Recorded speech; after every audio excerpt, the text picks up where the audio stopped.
Continuando, nós estávamos falando das condições da ação, para que se tenha procedibilidade no processo, para que haja um proceder, para que eu tenha condições de instaurar uma ação. Eu, juiz de direito civil, penal, trabalhista, tributário, eu aceito qualquer pedido, porque eu sou obrigado a aceitar, porque a Constituição me obriga a aceitar. Mas dizer que eu vou instaurar um processo, a procedibilidade, o proceder, né, o conjunto de atos que me levará a dar uma sentença, dizer o direito, eu só posso fazer isso mediante o preenchimento das 3 condições da ação. E quais são as 3 condições da ação? Possibilidade, legitimidade e interesse. Nós estávamos falando da possibilidade, né? Estou aqui repetindo a matéria anterior, né? A possibilidade, né? O pedido tem que ser juridicamente possível. Qual é o pedido juridicamente possível, né? Eu não posso pedir aqui o objeto ilícito, como o objeto do jogo do bicho, como pedir, né, um entorpecente na justiça, né? Eu estava utilizando um carro furtado, que eu comprei esse carro furtado, mas eu não sabia que esse carro era furtado. A polícia apreende o meu carro furtado. Agora eu entro na justiça para requerer o carro furtado, que eu comprei de segunda mão. O objeto é ilícito, não tem como eu fazer isso. Então a possibilidade jurídica do pedido não existe. O juiz aceita o pedido, mas não dá procedência, não dá sequência, não dá o proceder, não instaura a ação por falta de preenchimento de uma das condições da ação. Possibilidade jurídica não existe. Número 1. Número 2, parte legítima, né? Eu costumo dar um exemplo muito ruim, né? Aquele exemplo do casamento, né? Eu vejo meus vizinhos brigando, eu vou lá e entro com divórcio para eles. Eu não posso fazer isso, né? Eu não sou parte legítima para fazer esse requerimento. Eles querem se separar, eles que entrem, contratem um advogado ou vão na defensoria e peçam o divórcio, né? Porque aí quem fizer isso será parte legitimamente para poder estar requerendo o divórcio, né? Outro exemplo de legitimidade de parte é quando eu estou transitando em uma rodovia, seja ela qual for, e aí ao transitar, ocorre um acidente de trânsito. E aí eu paro, dou uma assistência, uma água, né? Eu sempre ando com uma garrafa de água dentro do carro, dou uma assistência, ajudo, dou um cartãozinho, qualquer coisa me chama, né? Mas eles não chamam e eu fico com dó de determinado lado, né? E aí eu entro na justiça requerendo reparação para uma das vítimas. Não posso. Eu não sou legítima parte para requerer danos. Eu nem sequer sofri dano, né? Então isso é um outro exemplo, né? Ruim, mas é um exemplo, né? Parte ilegítima para requerer algo na justiça. Não sou legítimo, né? E por último, interesse de agir. Vocês lembram do interesse de agir, né? Causas previdenciárias, né? É muito comum a falta de interesse de agir, né? A pessoa chega no meu escritório e fala: doutor, olha só, eu quero me aposentar, eu tenho todas as condições de aposentar, né? Eu sou segurado da Previdência Social, tenho a qualidade desse segurado, né? Eu tenho aqui os carnezinhos, eu tenho um período que eu trabalhei, olha só, preenche tudo o que está na lei 8.212, 8.213 de 95, com suas atualizações, com suas adaptações, eu tenho tudo. O cara até entende mais do que eu, né? Aí ele fala assim, ele chega e me convence, fala assim: e tem que entrar na justiça, doutor, porque esse INSS aí, já sabe, eles não dão aposentadoria pra gente, esse INSS fica enrolando, demora muito, está demorando 90, 100 dias para dar um requerimento. Aí me convence, eu desatento, entro direto na justiça contra o INSS. Pode? Não pode. Por que não pode? E dizem que pode, mas não pode. Por que não pode? Porque ao entrar diretamente contra o INSS na justiça, sem fazer um requerimento administrativo, e dizem que pode, mas não pode, eu vou explicar por quê. Porque o INSS também tem uma defesa, também tem um advogado, tem a defensoria que cuida dos casos do INSS e vai dizer: olha, faltou o interesse de agir, não é? Porque se vier diretamente na agência, nós vamos conceder a aposentadoria dele. Mas não, ele entrou diretamente na justiça querendo honorários, sucumbência, juros, correção, multa, querendo danos morais, né? Pede até danos morais porque não foi dada a aposentadoria. Mas não foi dada a aposentadoria porque ele nem pediu. Se não pediu, como é que eu vou saber? Como é que eu vou? Eu não neguei porque ele não pediu, não houve negativa, não houve uma pretensão resistida. Eis aí a questão do interesse de agir, né? Então haverá esse tipo de alegação. Aí o juiz poderá negar o pedido, o proceder, a procedibilidade, dizendo: ora, né? Você tem direito, mas você nem pediu. E agora vem pedir na justiça, como se houvesse uma pretensão resistida, e não há uma pretensão resistida, não há uma negativa do outro lado do requerido. Então falta interesse de agir, então falta uma das condições da ação, a terceira condição da ação não é preenchida, então não terá ação, não terá o proceder, não havendo assim a procedibilidade, não há como dizer o direito, né? A jurisdição não tem como ser, não tem como agir, não tem como dizer o direito, né? Vocês se lembram, né? Juris, direito, dição, que vem de dictio, que significa dizer o direito. Então o juiz, a jurisdição, o estado juiz não podendo dizer o direito por falta de preenchimento de uma das três condições da ação. E é isso, pessoal, né? Tranquilo, né? Sem nenhuma dúvida. Alguma dúvida sobre isso? Olha só, isso aí foi onde nós paramos, né? As condições da ação, as três condições da ação. Bem tranquilo, né? Bem, vocês estudaram até essa matéria, eu fiz aqui meio com a revisão, mas olha só, o ponto que liga essa matéria à próxima matéria é a questão da inépcia. Anotem aí, eis o tema da aula de hoje, inépcia, um dos temas, tá? O primeiro tema da aula de hoje, inépcia da inicial ou inépcia da exordial, que é a mesma coisa. Exordial, de exórdio, de início, né? Olha só, o que é inépcia da inicial, inépcia da exordial? Inépcia da inicial ou inépcia da exordial, né? Tem a ver com as condições da ação? Tem, mas ela vai um pouquinho além, a inépcia vai um pouquinho além. Olha só, preenchi as condições da ação, preenchi, lembrando que eu tenho direito, eu terei sempre o direito de pedir para o Estado. O direito de pedir, o direito de petição, eu sempre vou ter o direito de pedir e o direito de petição, né? Então, o direito de pedir ao Estado, o direito de petição sempre me é atendido. Mas o proceder, o continuar, depende das condições da ação. E agora eu tenho as três condições da ação: possibilidade, legitimidade e interesse de agir. Eu tenho essas três condições preenchidas.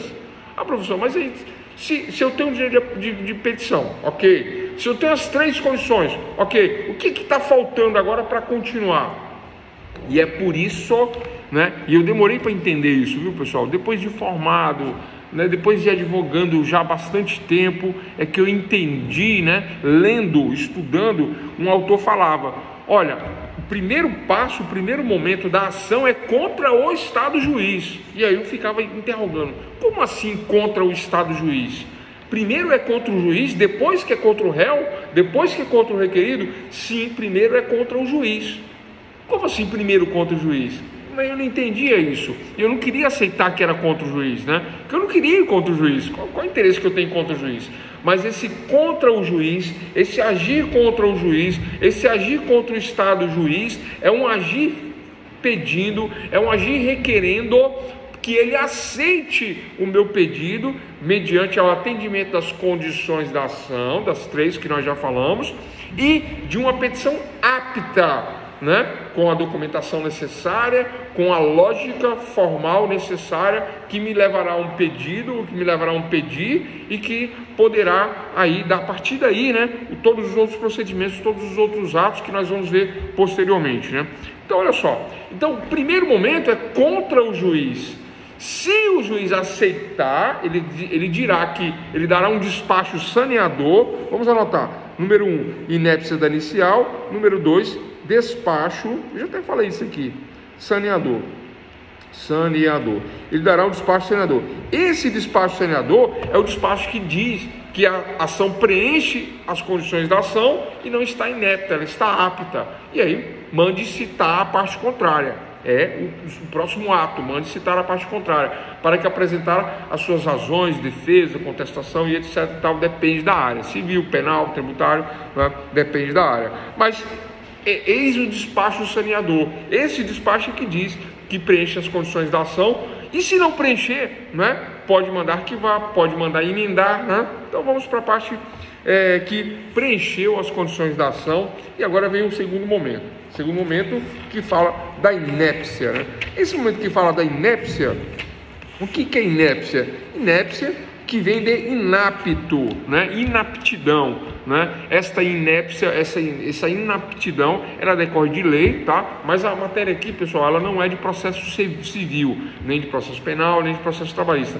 A teoria geral são conceitos gerais dos processos, então vale para qualquer processo. Então, dentro de teoria geral do processo, quando eu falo de inépcia, quando eu falo de uma inaptidão, né, para peticionamento, inaptidão para o processo, tanto faz se é civil, se é penal, se é trabalhista, se é tributário. Então, preencheu as condições da ação, mas, vamos lá, preencheu as condições da ação, mas pode, por vezes, haver vícios, haver defeitos, por exemplo, na lógica. Pode haver vícios, pode haver defeito, né? E é um erro grave, tá? A inépcia é um erro grave, né? Olha só, eu vou até trazer o conceito aqui, né? Ó, inépcia da inicial é o erro mais grave que pode ser apresentar uma inicial, quando não preenchedora dos requisitos mais básicos previstos em lei, para fazer instaurar validamente a relação processual. O que significa isso? Bom, primeiro, as condições da ação, né? Mas aqui eu estou dizendo que preencheu. Segundo, né, daquela lógica do pedido, o pedido não decorre de uma lógica. O pedido não decorre de uma lógica. Professor, traz um exemplo para a gente aí. O que é isso do pedido não decorre de uma lógica? Olha só, eu estou falando que houve um acidente de trânsito, né? E por conta desse acidente de trânsito houve uma briga, houve uma discussão, né, no acidente de trânsito. E por conta desse acidente de trânsito eu quero a reparação de danos no meu veículo, né, por culpa do outro que causou. Mas na mesma hora que eu estava dirigindo eu comecei a discutir com a minha esposa e eu quero o divórcio. Que lógica que tem? Qual é o nexo de uma coisa com outra, né? Vocês entendem? É um exemplo ruim, né? Eu dou uns exemplos, um pior que o outro, mas o objetivo é esse. Não, é inapto isso, é inepto, né? Não existe uma lógica. Eu briguei com minha esposa, eu quero o divórcio, né? Eu briguei com minha esposa, agora eu entro na justiça e peço o divórcio. Esse é o motivo do divórcio? Isso nem é motivo para divorciar, né? Não é verdade? Não é? Então isso não vale como motivo. Dessa lógica não pode decorrer um pedido de divórcio. Não tem lógica isso. Vocês entendem isso? Eu não estou conseguindo pensar em algo pior que isso, né? Mas os exemplos de inépcia são assim, né? São coisas que sequer, né, você consegue compreender. Então, olha só, número 1 é um pedido esse, sem lógica. Número 2, né? Sem lógica, sem nexo, né? Número 2, olha só, eu vou até continuar aqui na questão, ó. Quando da narração dos fatos constitutivos do direito, eu estou fazendo a narrativa, contando, para dizer que eu quero me separar, eu estou contando o acidente, né? Olha só, quando lhe faltar pedido ou causa de pedir, ou quando da narração dos fatos constitutivos do direito do autor não decorre o pedido, quando o pedido for juridicamente impossível. Bom, aqui já entra as condições. Então, olha só, não tem uma lógica. A petição é inapta. Então, doutor, recapitulando aqui, né, focando aqui a situação, nós estamos falando de inépcia da inicial. Eu comecei a aula falando das 3 condições da ação e disse que há as 3 condições da ação: possibilidade, legitimidade e interesse em agir. Diz que há as 3 condições são preenchidas, mas na continuidade, aí eu começo a ler a petição, eu como juiz começo a analisar a petição e verifico na minha leitura, na minha análise, que não tem lógica, né? Então eles estavam conversando, né? Caiu um iogurte no colo da criança, o cachorro fez xixi no tapete do carro, eu comecei a discutir com ela e eu bati o carro. Eu quero meu divórcio. E aí, pessoal? Tem exemplo pior que esse? Não tem. Mas isso acontece na justiça? Acontece. E não é pouco não, viu? Muito, né? Aí tem advogado que fica bravo com o juiz, mas é o tipo de situação que é levada para o judiciário. Quem trabalha aí em fórum sabe o que eu estou falando, já deve ter lido besteiras piores do que a que eu acabei de falar aqui. E aí acontece isso, né? Não tem uma lógica, né? Não tem uma situação normal ali. E aí eu verifico essa situação e fico na dúvida: o que será que ele quer? Será que ele quer um ressarcimento de danos? Será que é um divórcio? Será que é uma separação? Qual é o pedido aqui, né? Ou às vezes nem tem o pedido, né? Ou nessas questões de inépcia, tá? O foco aqui é inépcia. Inépcia de inapta. Uma ação inépcia é uma ação inapta. É isso que nós estamos falando. Então, às vezes acontece também de que nessa lógica formal que deve haver um processo, muitas vezes não tem pedido. A pessoa entra com uma história, com uma narrativa, e lá no final ela confunde o pedido. Ela não sabe nem o que ela quer pedir. Se é uma separação, se é um divórcio, se é uma cautelar de afastamento de corpos, não sabe o que ela quer pedir. Se é um ressarcimento de danos contra o outro, né, que teria causado um acidente ali no casal e levou eles a discutir, né, a gente não sabe, às vezes, o que está acontecendo. Daí, qual é a solução? Né? No despacho saneador, lembra que eu falei, anotem despacho saneador? Ó, pessoal, tema da aula de hoje: inépcia da inicial, inépcia da exordial. Dei uma revisão de condições da ação e disse que as condições da ação até aqui estão preenchidas, mas no continuar, para antes de citar o outro lado, eu vou dar um despacho saneador. Ao dar o despacho saneador, eu, juiz, ao despachar para dizer está ok, cite-se o lado contrário, antes de fazer isso eu começo a ler e não acho uma lógica. Não tem uma lógica. O pedido é esdrúxulo, o pedido é sem cabimento, né? O pedido não condiz com uma lógica normal, formal. Portanto, eu estou diante de uma inépcia da inicial. Esse é o tema, essa é a questão, esse é o conceito, esse é o foco. O que é a inépcia da inicial? É o erro mais grave que pode apresentar uma inicial, quando não preenchedora dos requisitos mais básicos previstos em lei para fazer instaurar validamente a relação jurídica. É isso, esse é o conceito. Vou dar um outro exemplo de inépcia da inicial. Eu faço o pedido tão afoito, né? Então assim, né? E tal, e querendo resolver e tal, mas eu não qualifico as partes devidamente. Não qualifico. Apesar de que a digitalização resolveu parte desse problema, né? Porque hoje, antigamente eu fazia uma petição, ia lá e protocolava, ficava uma lá e voltava uma. E aí já era, ia embora. E aí, embora atendesse as condições da ação, às vezes tinha um problema de inépcia, porque faltava CEP, faltava CPF, faltava o endereço correto, faltava o nome correto da pessoa, não condizia, né? Então tudo isso muitas vezes passava desapercebido. E aí, passando desapercebido, faltando alguns desses quesitos, né, qualificadores das partes, da inépcia da inicial. Vocês compreendem? Repete o conceito, repito. Opa, boa. Vamos lá, vou repetir completo, tá? E aí vou comentar de novo aqui. Pessoal, lembrando, o tema da aula de hoje: inépcia da inicial. Primeiro tema, né? Não teremos outros, mas o primeiro tema é inépcia da inicial. O que eu falei antes da inépcia da inicial? Condições da ação, das três, revisei.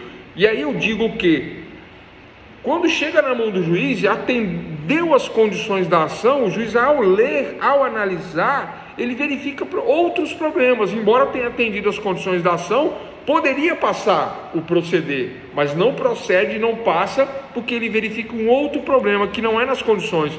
Inépcia da inicial, que nós estamos falando agora. E o conceito? É o erro mais grave. Vou falar devagar, né?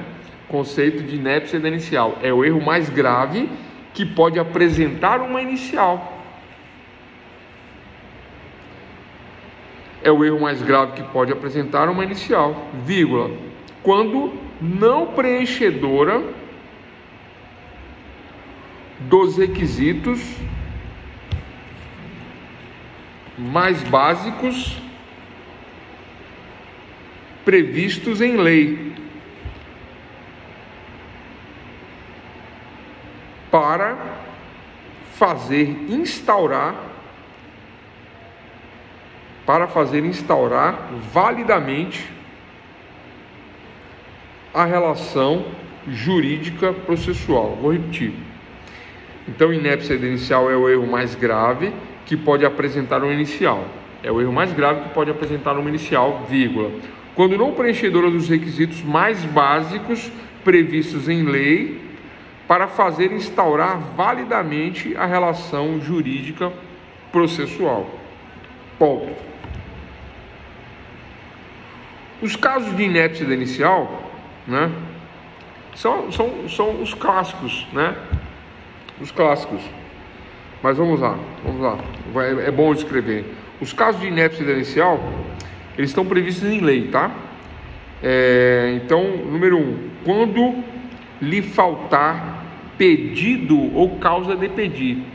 Quando falta pedido ou causa de pedir. Pessoal, eu faço toda uma narrativa, faço toda uma história, monto uma petição, junto provas e no final eu não peço nada.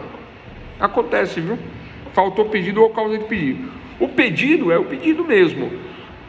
Agora, a causa de pedir não é o pedido. Desculpa. O ar-condicionado. A causa de pedir não é o pedido. A causa de pedir é a causa que me leva a pedir.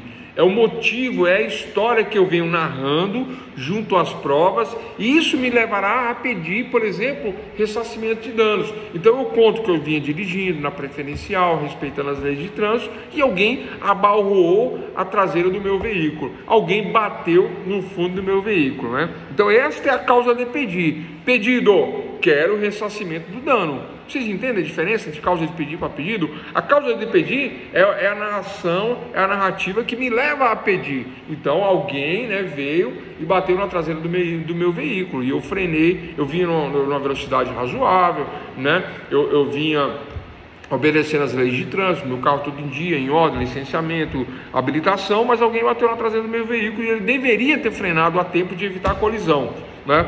Então isso é causa de pedir. Pedido, quero ressarcimento de danos. Então quando falta ou a causa de pedir ou o pedido, eu só contei a história e não pedi. Inépcia. Eu só pedi, mas não disse por que bateram na traseira da minha história. Não conto a história do acidente, da batida, eu não conto nada disso. E peço. Falta a causa de pedir. Então, ou numa situação ou noutra, né, é o número 1, motivo número 1 para inépcia da inicial. Ok? Número 2, quando da narrativa dos fatos constitutivos do direito do autor não decorrer o pedido. Vou repetir. Quando da narrativa ou da narração dos fatos constitutivos do direito do autor não decorrer o pedido. Vocês compreendem? É semelhante ao que eu falei anteriormente, né? Quando dessa narrativa, só que agora olha só, eu venho e faço uma narrativa, eu digo que eu vinha, que eu respeitava as vias de trânsito, que eu tenho minha habilitação em dia, o meu carro está em dia, que tudo, do ponto de vista mecânico, tudo ok e tal. Eu venho e freio bruscamente, e aí tem a colisão traseira.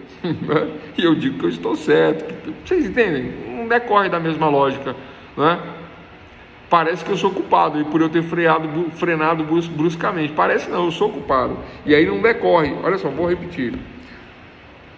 Quando lhe faltar pedido ou causa de... Não. Quando da narrativa dos fatos constitutivos do direito do autor, quando da narrativa dos fatos constitutivos do direito do autor não decorrer o pedido. Não tem uma lógica aí, né? Ou então não, eu conto um caso de acidente de trânsito,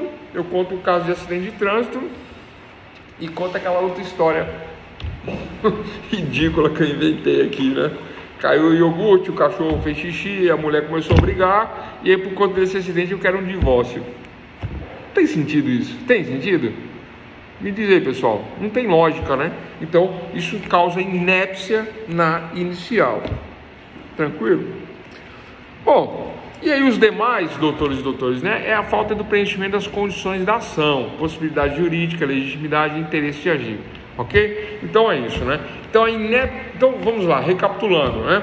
Eu tenho o direito de pedir para o Estado sempre é possível, sempre. Né? A procedibilidade da ação só ocorrerá mediante o preenchimento de uma das 3 condições da ação. As 3. Se faltar uma, não procede, não continua. Esse é o termo, essa é a situação, não procede. Não há um proceder. Tranquilo? Então é isso, o juiz nega. A primeira parte do pedido é sempre contra o juiz. Se houver as condições da ação e a ação for apta, for apta, não for inepta, se passar, aí eu tenho uma procedibilidade. Aí o juiz dá o despacho saneador, dizendo que preenchidas as condições da ação, estando a petição apta, né, cite-se o réu. Aí manda citar o réu, que é o próximo ato. Ele dá o despacho saneador mandando citar o réu, né? Existem questões técnicas, né, outras questões técnicas de processo civil que eu vou citar aqui só para dar uma clareada, né, como por exemplo, o juiz analisando a petição e verifica que que o autor não preenche aqui os benefícios da gratuidade da justiça. Professor, o que é isso? Benefícios da gratuidade da justiça. Olha, pessoal, a justiça ela pode ser praticada de forma sem custas para o requerente ou com custas para o requerente.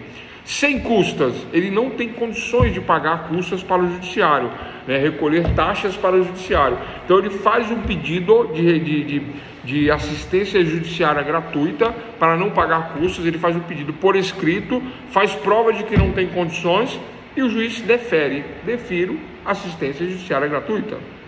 É uma questão técnica, não é de inépcia, nem é de condições da ação. Por isso que eu estou falando, né?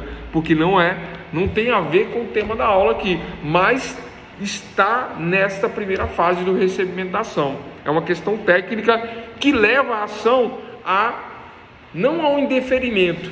Não é um indeferimento, né? Embora se use esse termo, não é um indeferimento, mas o juiz não dá o proceder e manda arquivar por falta de recolhimento das custas processuais, caso o autor tenha condições de arcar com custas. Ele ganha 10 mil reais, funcionário público, tem condições de arcar com custas, mas não arca com custas. Aí entra com requerimento de custas. O juiz fala, não, você tem condições de pagar, não vou te dar a isenção que você pede.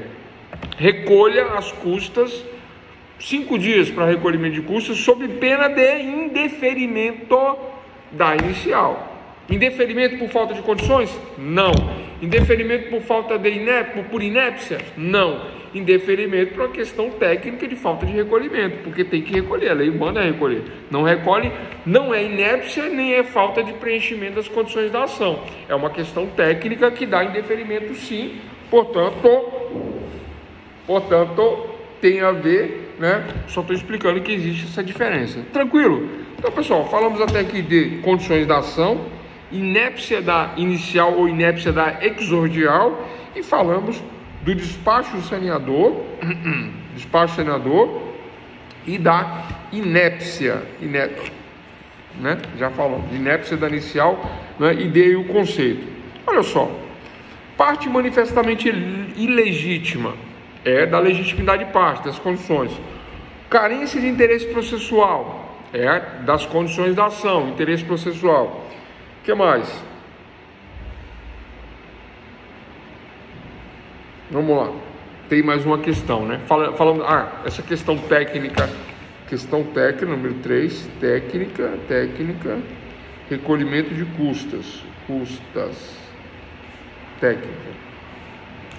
Mais uma aqui, para fechar, recolhimento de custas. Tem mais duas questões antes da procedibilidade, tá? Mais duas questões. Então, falamos da inépcia, do espaço saneador, a técnica aqui referente a custas. Pessoal, o descumprimento do pagamento de custas processuais, ele é previsto em lei, ele é previsto no Código de Processo Civil, tá? Penal também tem, né? Tem que fazer o recolhimento de custos. Só não me recordo qual é o artigo aqui agora, não é? Mas existe essa previsão, é uma questão técnica que não é inépcia e não é condições da ação, mas sem ela, sem o recolhimento das custas, não há o proceder, não há ação, né? Agora vamos lá. Inadequação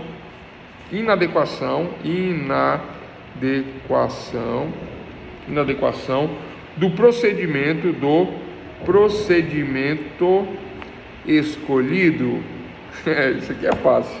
Ao valor da ação ou natureza da causa. Vamos lá. O que significa isso? Valor da ação ou natureza da causa. procedimento inadequado. O que é esse procedimento inadequado que eu escolho e aí, né, causa minha petição inepta, não seguirá adiante, não haverá procedibilidade da ação? Então, olha só, doutores e doutores, vamos lá, vamos recapitular aqui, não vou falar tudo de novo não, tá?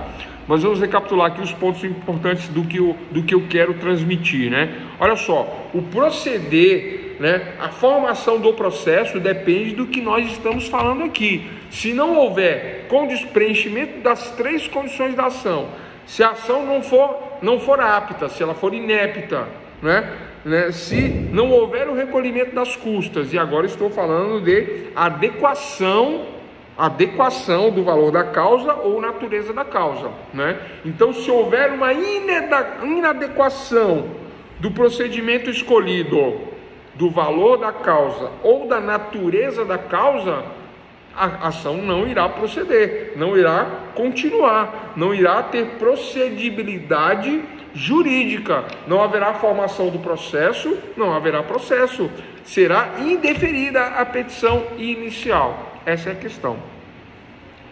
Professor, quando que eu vou me deparar com isso? No concurso para juiz, promotor, delegado, advogado, OAB, defensoria, na minha vida diária, no meu dia a dia, técnico, escrevente, judiciário, auxiliar? Quando eu vou me deparar com isso? A resposta é sempre sim, para todas essas perguntas, né? Esse é o fundamental, não é? E tem gente que não sabe isso, tem gente que se esbarra nisso. Tanto é uma realidade isso, que acontece muito, né? Emenda inicial, né? Quem trabalha em fórum sabe o que eu estou falando. Emenda inicial, recolha custas. Apesar que isso aí não é muito um erro não, né? Isso tem mais a ver com, né, mexeu com o bolso, claro, o tempo todo, né, doutora? Exatamente, né? Mexeu com o bolso e a pessoa faz de tudo para não pagar custas, né? Não vou falar que é esperteza, que não é, todo dia emenda, exatamente. Então, essa nossa aulinha aqui tem tudo a ver com isso, e nós vamos fechar essa aula de hoje com esse tema, né? Por quê? Porque o proceder, né, depende disso. Sem isso, não procede. Indefiro, nego. E aí o advogado fica com raiva do juiz. Não pode, pessoal. Primeiro que o juiz não é o juiz, já expliquei. O Estado juiz não é a pessoa que nega. Quem nega é o Estado juiz. Claro que a pessoa é investida no Estado, né? Primeiro ponto. Segundo, há uma negativa porque a pessoa errou, né? Em algum ponto. Errou em algum ponto. Tudo bem que é terça-feira, está chovendo, começou o verão. O que mais? Né? Podia estar assistindo novela, brincando com o cachorro, né? Mas estamos aqui falando de processo civil, de questões técnicas. Então, olha só. Então, para haver o proceder, primeiro, as 3 condições da ação. Por isso que eu dei uma revisãozinha. Falamos lá atrás, né, detalhadamente, eu dei uma revisãozinha hoje. 3 condições da ação. Preencheu as 3? Oh, maravilha, né? Preencheu as 3 condições. Mas o continuar depende do recolhimento de custas ou de uma isenção de custas comprovada.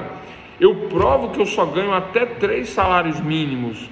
Eu provo que eu ganho 5 salários mínimos, mas eu utilizo para medicação, eu comprovo, eu faço uma prova de que isso vai me prejudicar e eu tenho direito ao acesso à justiça. É constitucional isso, né? Além da Lei 1060 de 1950, que garante também, mediante uma declaração de que eu não tenho condições de arcar com custas. Então eu terei direito à procedibilidade da ação mediante ao preenchimento desse requisito técnico. E agora, do momento. O momento diz que se houver inadequação do valor da causa, teve uma aluna que falou isso aqui numa outra aula, eu me lembro muito bem. Ou final pagar com ganhos, ótimo, excelente, né? Só fechando essa ideia aqui, eu volto nessa aqui. Então, olha só,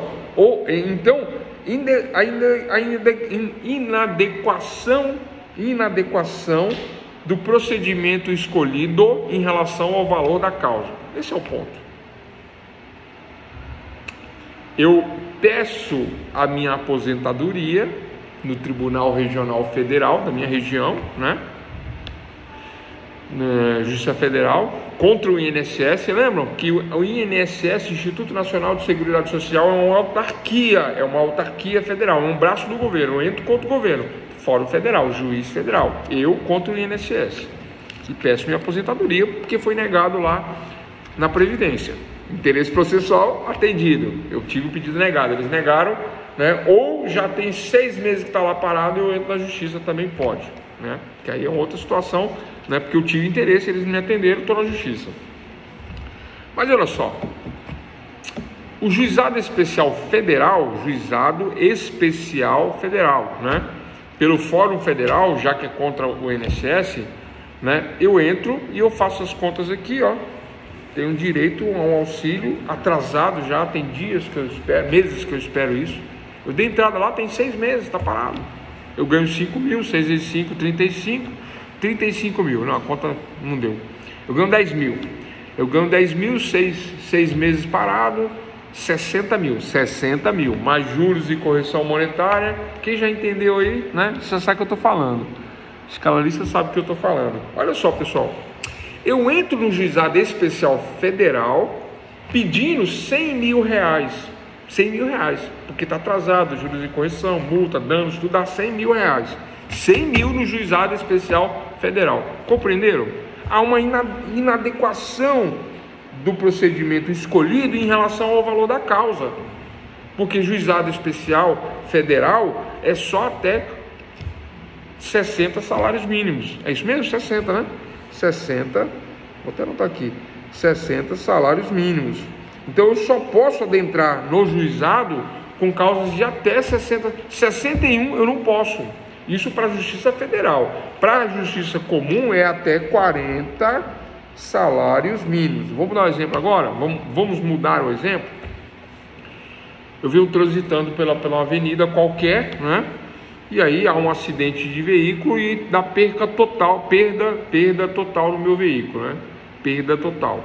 Com a perda total do meu veículo avaliado em, vamos colocar aí, né, um veículo usado, avaliado em 140 mil reais, eu entro com a reparação da perda total do meu veículo no Juizado Especial Civil. Juizado Especial Civil, requerendo a reparação de danos civil pelo Juizado Especial Civil. Quanto que eu peço na ação? 140 mil reais. Ficou claro o exemplo? Claríssimo. Há uma inadequação do procedimento escolhido em relação ao valor da causa, porque o Juizado Especial Civil só admite causas de até 40 salários mínimos. Passou de 40, há uma inadequação. Então vamos lá, recapitulando. O juiz pega a minha ação. Condições da ação preenchida, possibilidade, legitimidade, interesse de agir, tranquilo. Então as condições da ação preenchida, a petição está legível, entendi da lógica dos fatos, da narrativa, decorre o pedido está muito bem feito, muito bem elaborado, o valor da causa estou vendo aqui, né? Aqui pelo Juizado Especial ele não precisa pagar custas, o juizado inicialmente não tem custas, né? Até 20 salários mínimos não tem custas, né? E até 40, né? Na primeira fase não tem custas. Mas eu estou vendo que está inadequado, porque o juizado, a lei só atende, o Juizado Especial Civil só atende até 40 salários mínimos, Juizado Especial Civil, Federal 60 salários mínimos. Então, indefiro a procedibilidade desta ação por conta de que extrapola a alçada deste juizado. A alçada aqui, né, só admite até 40 salários mínimos, Juizado Especial Civil. Ponto final, essa é a questão. Vamos para o exemplo do Federal? Federal, INSS, mesma coisa. O juiz pega a ação contra o INSS agora. Ação de 100 mil reais contra o INSS. Entendem, doutores? Ação de 100 mil reais contra o INSS, né, pelo Juizado Especial Federal, que só admite até 60 salários mínimos, como muito bem colocado pela doutora Larissa. O que acontece? Se é só até 60 salários mínimos, quanto que é 60 salários mínimos? 60 vezes 1.130. Eu estou desatualizado, né? Vezes 60 salários. 79 mil, obrigado. 79 mil, ótimo, excelente, pronto. Então, se a ação é aqui no juizado, e eu leio a ação e verifico as condições da ação, possível pedido, possibilidade, né? Tribunal Regional Federal, né? Possível. Legítima a parte para pedir? Legitimidade. Interesse de agir? Foi lá no INSS, deu entrada, demorou 6, 7 meses, negaram o pedido e agora ele está dizendo que tem direito. Então, tem interesse de agir. Vamos verificar. Passado as condições da ação, ok, condições da ação preenchidas, né? Verifico aqui que, né, a técnica está tranquila, da lógica decorre, dos fatos decorre uma lógica, que decorre o pedido, está tudo ok, mas devo, infelizmente, indeferir a petição inicial por não preencher adequadamente o procedimento escolhido em relação ao valor da causa. Aqui só se defere petições de até 60 salários mínimos, que corresponde a R$79 mil. Portanto, este valor, né, ele suplanta, ele extrapola, ele vai além da alçada desta jurisdição especial federal para pequenas causas, né? A pessoa chama de pequenas causas, né? É um termo que no começo era muito popular, ainda é até hoje, né? Então ficou assim até hoje. Então é isso, pessoal. Inadequação do procedimento escolhido em relação ao valor da ação, ou valor, né? Valor da ação. Tranquilo? Valor da ação. Número 2. Vamos lá. Outro tipo de inadequação. Essa é mais fácil de explicar e é mais fácil de compreender também. Número 2. Inadequação do procedimento escolhido, né? Da ação. Agora, em relação à natureza da causa. Anotem, natureza da causa, né? Natureza da causa. Então, o juiz verifica a ação, mesma coisa. Condições, custas, recolhimento de custas. Agora, né, está adequado o valor da causa, né, pelo juizado. É uma causa de acidente de trânsito de R$5 mil só, né? O procedimento, o procedimento ele recebe, é uma ação trabalhista, numa causa de R$10 mil, sendo que o juizado especial admite até 40 salários mínimos, o civil, e o federal admite até 60 salários mínimos. Até 60 salários mínimos. Vocês já entenderam onde eu quero chegar? Ó, vou repetir o exemplo. Uma ação trabalhista, puxa, eu até falei, uma ação trabalhista requerendo as verbas rescisórias em relação ao trabalho, porém eu entro no juizado especial federal, né? Entro no federal, no da fazenda onde eu trabalho é 60. Perfeito, né? Então eu entro no juizado especial federal ou da fazenda. Entro no juizado especial da fazenda, né? Eu gosto da Larissa, eu vou entrar lá porque eu conheço ela, vou pedir umas dicas para ela e entro lá no juizado especial federal, lá no fórum da fazenda. Aliás, fazenda não é federal, é estadual, né? Entro no juizado, não, é juizado, né? Juizado especial da fazenda que chama, né? É juizado especial da fazenda, né? É isso que chama. Tem tempo que eu não mexo com a área de fazenda. Eu tô até com um casinho, mas não é especial, é comum, né? Mas aí eu entro lá, né? E são 60 salários mínimos. E eu entro com uma reclamação trabalhista. Pessoal, onde que está a inadequação neste pedido? Quem conseguiu captar aí a ideia? Né? Vou ler aqui, vou ler o conceito. Inadequação do procedimento escolhido em relação à natureza da causa. Qual é a natureza da causa? Trabalhista, reclamação de verbas trabalhistas. Aí eu peço no fórum fazendário, da fazenda. É inadequado. A natureza da causa é inadequada. É isso. Compreenderam? Professor, mas acontece esse tipo de erro? É muito grosseiro. Acontece, pessoal, acontece, né? Não de forma tão grosseira como eu falei, mas acontece, né? Acontecia muito na transição da lei, né? Antes da emenda 45 da Constituição Federal, acontecia mais, né? Porque era comum se entrar na justiça comum, na justiça civil comum, requerendo ressarcimento de danos trabalhistas na justiça civil comum. Era muito comum se entrar na justiça comum, civil, pedindo ressarcimento de danos trabalhistas. Aí veio a emenda 45 da Constituição, dizendo que qualquer causa relacionada a empregador e empregado, patrão e empregado, reclamante e reclamado, qualquer causa com esse tipo de relação empregatícia qualquer tipo de causa, a emenda 45 diz que tem que sair da onde estiver e ser remetida, deslocada para a competência trabalhista, né? Lá na emenda 45 da Constituição, não me recordo de qual ano, mas é bem antiga essa emenda, né? Dizia isso. Acho que é de 98. Acho que é de 98 essa emenda. Não me recordo. Bom, de qualquer forma, é isso. A inadequação do procedimento escolhido em relação à natureza da causa.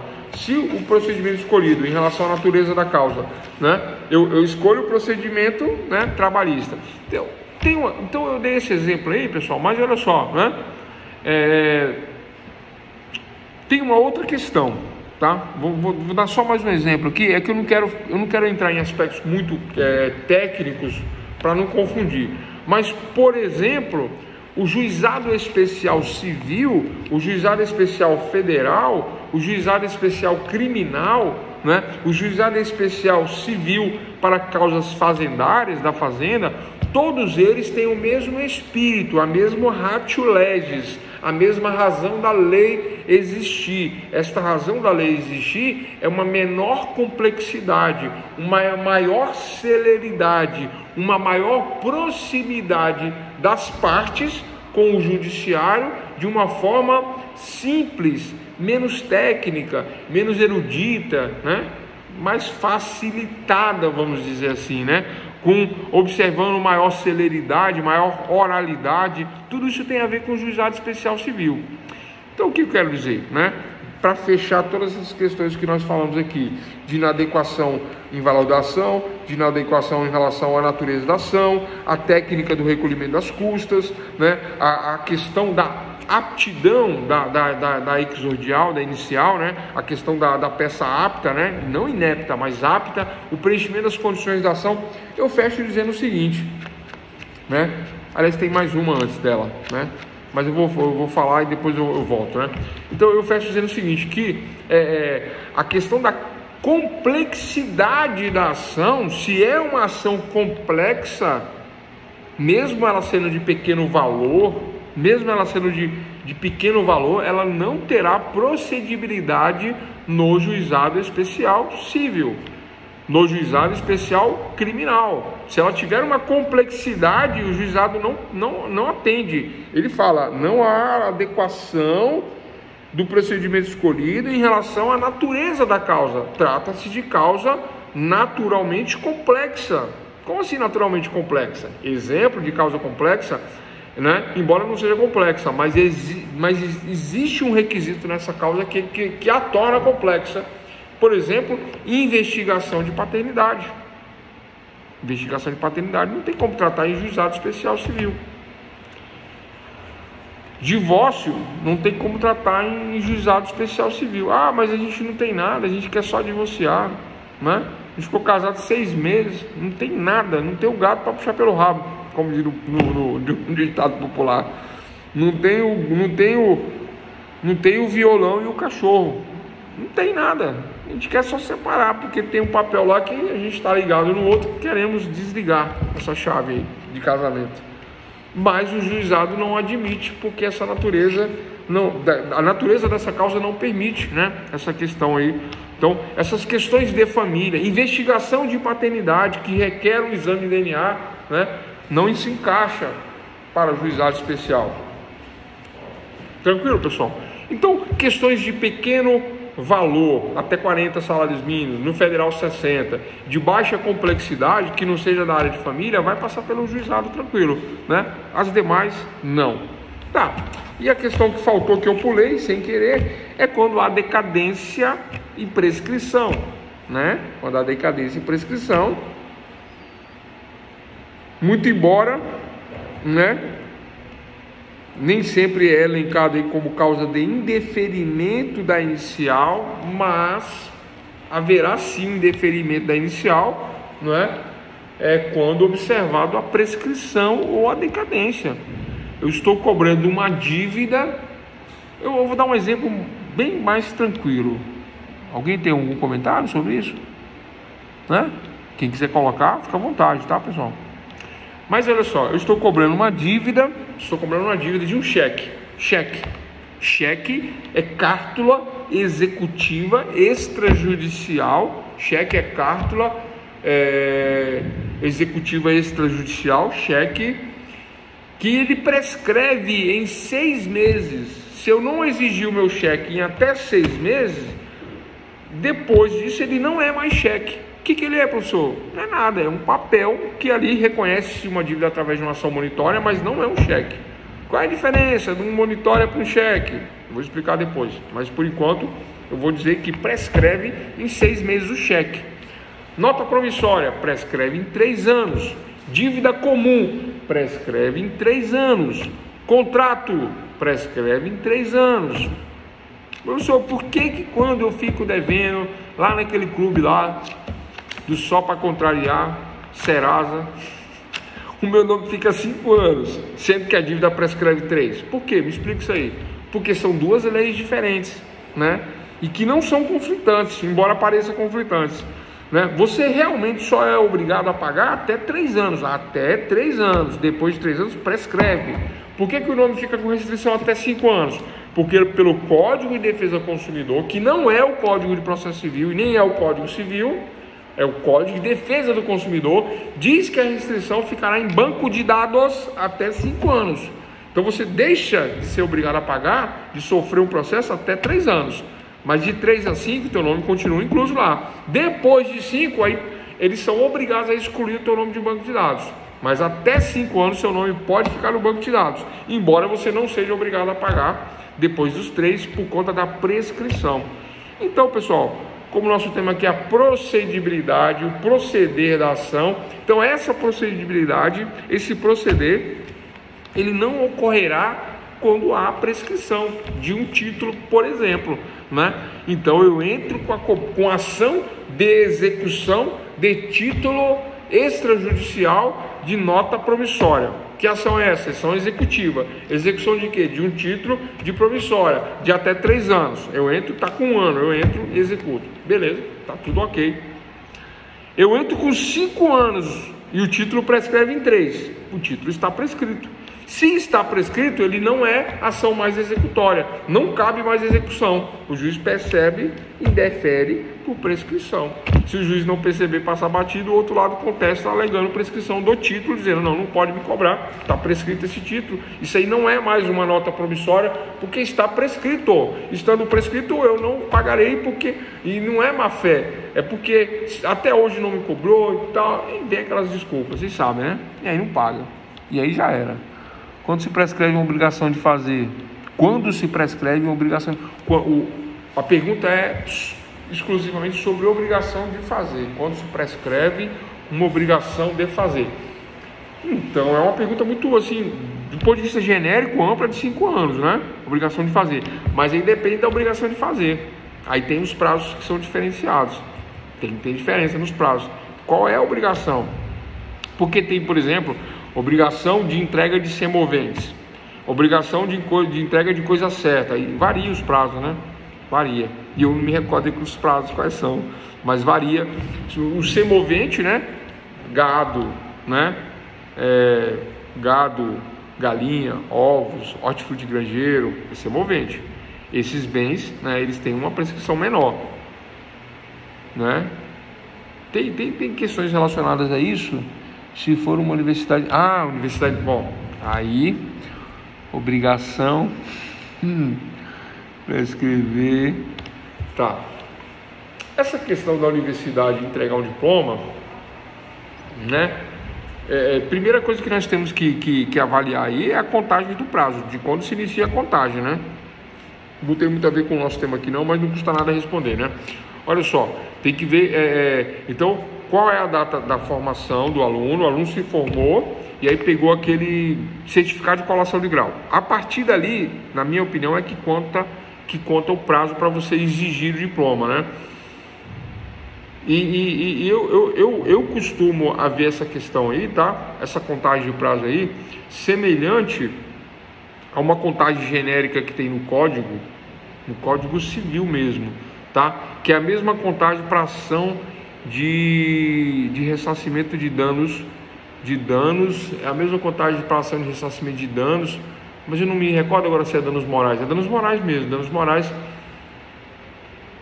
Seria 10 anos, mas é que eu não estou conseguindo lembrar o termo aqui, mas seriam 10 anos, a partir do momento que você recebe a certidão de colação de grau. Eu vou dar uma verificada nisso e eu te respondo melhor essa questão. Não é? Mas eu entendo que as universidades, eles são demorados, as universidades demoram para entregar o diploma, e não é defendendo não, tá? Mas como eu já trabalhei em outras faculdades fora essa aqui, né? Eu entendo a dificuldade que tem na entrega do diploma. O diploma ele é feito numa folha de papel comum, às vezes se faz uma folha especial, né? Às vezes se faz naquele papel cartonado e etc. Então isso é uma questão de, né? Você paga para ter esse ou aquele, ou até metalizado, né? Mas a questão do reconhecimento pelo MEC, pelo Ministério da Educação e Cultura, o carimbo que vai ali do MEC, a chancela que vai do MEC, a autenticação que vai do MEC, né? E o local que faz isso, que normalmente é a Universidade Federal que faz isso. Então, por exemplo, né? Lá em São Paulo, lá na região que eu trabalhava, né? Os diplomas das faculdades particulares que nós dávamos aula, primeiro tinha um reconhecimento ali interno da diretoria, aí nós mandávamos para a Universidade Federal de São Carlos, aí lá na Universidade Federal de São Carlos era feito o reconhecimento lá, né, que era o reconhecimento federal, como se tivesse vindo aqui em Brasília no MEC, né, e voltava para a faculdade e voltava para a mão do aluno. Esse trâmitezinho aí é um ano, né? Então não é defendendo não, mas às vezes demora mesmo, né? Agora, aqui em Brasília, eu acho que isso é feito pela UNB, só acho, ou direto no MEC, né, se tiver um departamento para isso, mas eu só acho, não sei, vou até me informar disso aí, né, e aí vai demorar pelo menos um aninho aí, né. Agora o aluno está tendo esse problema, aí entra contra a faculdade numa obrigação de fazer, automaticamente na defesa da faculdade, a faculdade vem e confirma, não, é aluno nosso, se formou, isso daí já te dá uma certificação de que você está aprovado, formou e etc tal, só na contestação da faculdade, e aí a faculdade pede o prazo dizendo, a culpa não é minha, estamos requerendo, vou precisar de 5, 6 meses, é um ano, aí vem a resposta, geralmente é assim. Então, a portaria do MEC diz 60 dias, mas é igual ao INSS, né? O INSS diz que é 90 dias, 90, mas aí dá entrada lá para você ver o que acontece, demora, né? Diz que é 90, mas leva 6 meses, um ano às vezes, né? Aí a pessoa entra na justiça dizendo, ó, falou que era 90, estou com 6 meses, 7 meses, um ano, tem caso de 1 ano e meio, 2, né? É isso, né? Mas eu acho que tem sim essa regrinha aí, que eu não sei se é 60 dias, mas tem essa regrinha aí, né? Acho até que é 3 meses, né? Acho que é 3 meses, mas eu só acho, pessoal, tem que ter certeza, tá bom? É isso. Então, para o procedimento, para o proceder da ação, para a procedibilidade da ação, eu dependo desses requisitos iniciais. Então, primeiro a ação é contra o Estado juiz, contra o juiz. Ah, professor, mas eu vou brigar com o juiz? Não, não é brigar. Eu falo contra o juiz, é utilizado esse termo é técnico, é correto dizer que é contra o juiz, que é contra o Estado juiz, para que o juiz receba, e o juiz recebe sempre, essa é a questão, porque é constitucional receber a petição inicial, é constitucional peticionar. O cidadão, né, e a cidadã, os cidadãos de maneira geral, eles têm direito à petição contra o Estado juiz, sempre eu vou ter direito a pedir. Agora, a procedibilidade depende, primeiro, das 3 condições da ação: possibilidade, legitimidade, interesse de agir. Preenchidas essas 3 condições da ação, aí vem a questão de aptidão. É apto? É inapto? É apto? Haverá uma inépcia na inicial? Haverá uma inépcia na exordial? O que eu devo preencher para que não haja inépcia? Devo preencher uma lógica, deve conter pedidos lógicos de acordo com a causa de pedir. Causa de pedir é os motivos que me levam a pedir. Então eu tenho que ter uma causa de pedir lógica e pedidos lógicos de acordo com esta causa de pedir, né? Para que haja uma procedibilidade, né? Deverá também haver aí, do ponto de vista da questão técnica, o recolhimento das custas, né, que são emolumentos, taxas recolhidas para o Estado, caso haja isenção, né, o pedido de isenção e a prova de que eu tenho direito à isenção, é uma questão técnica. E esta questão da adequação ao valor da causa ou adequação à natureza da causa. E por último, essa questão de prescrição e decadência. Se houver prescrição do título, prescrição da dívida, um pedido prescrito, então não haverá procedibilidade da ação. Isso em questões civis, né? Do ponto de vista penal, por exemplo, no ponto de vista penal, o artigo 109 do Código Penal traz ali as causas de prescrição, né? Crimes cometidos, crime de estelionato, todo tipo de crime tem uma prescrição. Então existe uma tabelinha ali no 109 e você vai verificar pela tabela se há prescrição do crime ou não. Professor, mas quando que isso acontece? Ora, demora para localizar o réu, quando localiza, está prescrito. Aí eu não tenho condições de procedibilidade da ação, do proceder, do ponto de vista da prescrição, porque o delito está prescrito. Quem gosta do Lula aí? Tem gente que gosta do Lula aí. O que acontece? Tem crimes dele que está prescrito. Duas questões técnicas. Primeira questão técnica, a idade dele, né? Quantos anos o Lula tem? 76? Acho que 7 agora, né? Acho que 7. Acho que é 77. Então, para quem tem a partir de 70 anos de idade, a prescrição se conta em dobro. O que é em dobro?